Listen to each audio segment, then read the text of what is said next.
USA আসার প্রথম step ছিল হায়দ্রাবাদ যাওয়া, বিকজ ওইখানেই ভিসা বাগেরা সব কিছু হতো। এইগুলো কলকাতায় হয় না, এখন এখন হায়দ্রাবাদ যেতে হয়।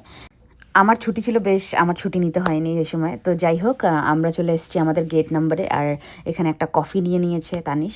এই কফিটা একদম ভালো ছিল না, এটার দাম পড়েছিল 500 টাকা মতো, বাট কফিটা অত ভালো ছিল না। যাই হোক, কফিটা এখন খেয়ে নিচ্ছি। আর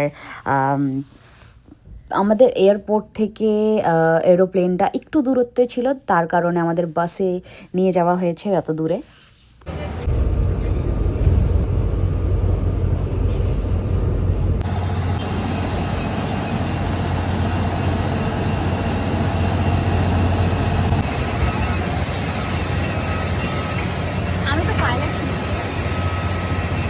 তো আমি বকওয়াস করতে করতে চলে গেলাম এরোপ্লেনে, বসে পড়েছি আমার সিটে আমাদের। আর চলো চলা যাক হায়দ্রাবাদ।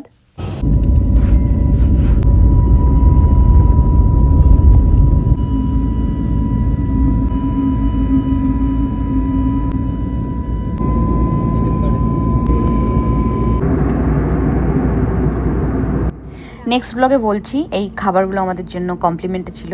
তো চলো নেক্সট ব্লগে দেখা হচ্ছে, টাটা।